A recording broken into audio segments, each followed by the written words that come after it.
This one goes out to all my overachievers out there. Even if you feel confident with the basics of wealth building, there may be some areas that you're overlooking. So today we're going to unpack some of the common things that people tend to overlook when trying to build wealth. Now make sure to like, subscribe, and share this episode with a friend. All right, let's jump in.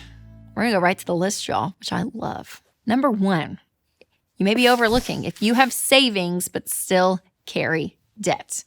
So this happens a lot. So people will call into the Ramsey show and they're like, hey, we have $13,000 of debt and we're going to start working our way out. And we're like, great. Do you have any savings? And they're like, yeah, we got $6,000 over here. And we're like, oh, good. Let's throw $5,000 at the debt and get this started.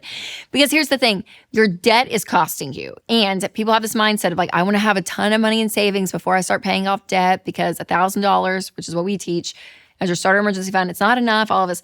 And what we find is it takes so long to build up that savings that you never really make traction on the thing that's actually eating away your income, which is your debt. Like you are paying interest on these things when you're paying debt. So it's not only the payment, but it's everything on top of it. And when you can get that done as fast as possible, then you can start building up big savings. So that $1,000 emergency fund, it's there. It can feel very uncomfortable, I get, for a lot of people. But if something big happens, pause your debt snowball and everything that you were momentally putting towards your debt, use that for the emergency that you have, right? If you need more money than $1,000, you can get to it. And usually for anything that is above $1,000, you'll get a bill. You'll have probably a month or two to pay for it. So you can figure out ways, around it to cash flow it. But this idea of like, oh, I just want to keep a bunch of savings, that is costing you.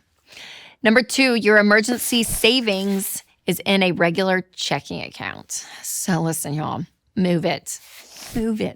Because when you log into your checking account, you're going to feel like, oh my gosh, we have all this money. And if we need to use a little here or there, there's like, it's easy. It's just, we're all right there, right? It's the same account that you're emotionally used to spending out of. So what I want you to do is I want you to move it to a high yield savings account. Usually an online bank is great for this. Fairwinds is a great credit union that you can put your money there. But this idea of having your money in a separate account emotionally kind of separates it. So to get to it, I want you to be able to, I want you to have a card associated with that account, because if you got to use your emergency fund, you want to be able to use it. You don't want it in an investment somewhere that you can't get to. But also you want a little bit more friction than just your everyday checking account. All right, number 3, your house payment exceeds 25% of your monthly pay. So owning a home, it is a big goal. It is a massive accomplishment when you get to do that.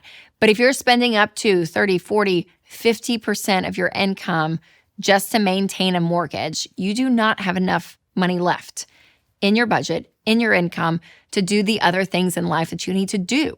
And so what we find is so often people will get a house beyond that 25%. And then what's hard is, you think about it, you got to, invest, you want to give, there's other things you want to be doing with money, not just paying a massive mortgage payment. So that either means, 1, it's going to take you longer to save up for a house so that your mortgage payment is less than if you went in with not a lot of money down. So maybe it takes a little bit longer to save. Maybe it's your expectation of the actual house or the area that you want to live. Maybe that looks different than what you want in order to get into the market. But again, I know 25% can feel really conservative for a lot of people, and a lot of people complain about this with us. But again, when it is in control, and if your income's going up and it's 28%, you're like, yeah, but I'm getting a raise in the next year or two. There's workarounds to it, but sticking to that 25% mentality is going to keep you in a range that is wise and safe and give you enough margin to do other things with your money that are really important. Number 4, you give in to lifestyle creep with every raise. This happens all the time, y'all. You're working and working, you're used to living on this income, and then you get a bump. And you're like, oh, well, then I get this much more a month. That's great. I can spend that here. And then the next year that happens and you spend the bump again, and you just keep moving up in lifestyle. And that is lifestyle creep to the T, versus saying, hey, I'm going to stay at a lifestyle that I have. Now, if I am earning more money, yes, can I take some of that and use it, for my good and for what I want? Absolutely. But we're also going to be wise with the other part, that we're not going to just continue to spend the raise. We're going to invest it. We're going to give it. We're going to do other things that are beneficial to us and our future selves, not just in the moment. All right, more of this list in a minute. But first, I do want to tell you about one of our sponsors, Delete Me. Because if you don't remove your personal data from the internet, your name, address, email, even your kids' names are out there on sketchy data broker websites.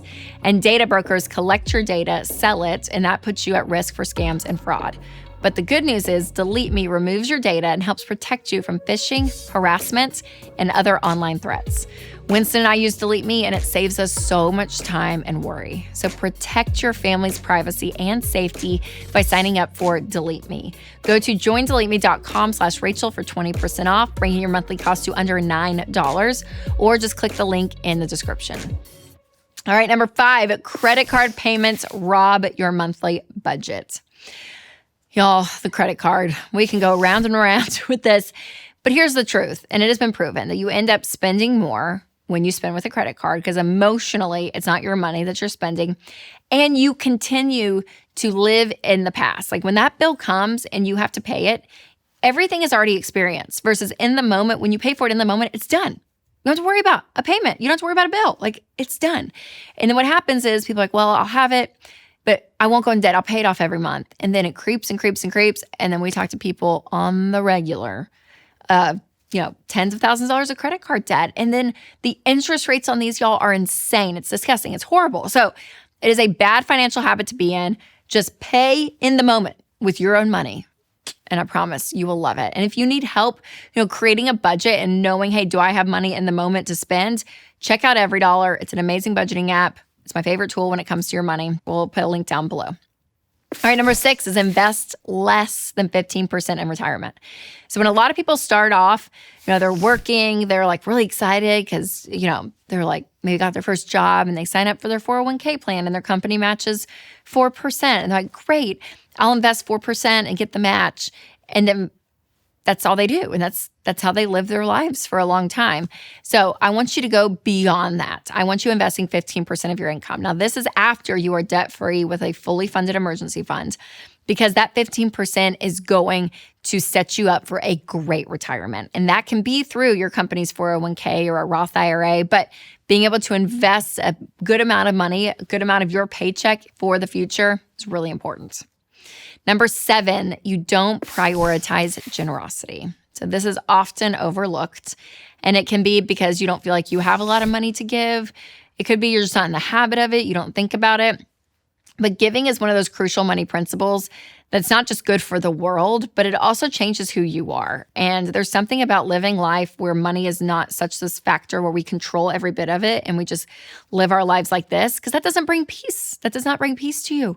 And so living your life with an open hand is something, again, that is going to be a blessing for people, but also for yourself and what it changes within you. And I think it's just kind of like, it's kind of the antidote. It's like the preventative side of living in a world of like stuff and consumerism and like, I just want to get this to be happy. Like all of that starts to really chip away when you're like, yeah, I'm going to be a generous person and I'm going to give. And that could look like your time as well, right? There's other ways to give, but with your money, it's a big step for a lot of people. So I always encourage people to give a little until you can give a lot.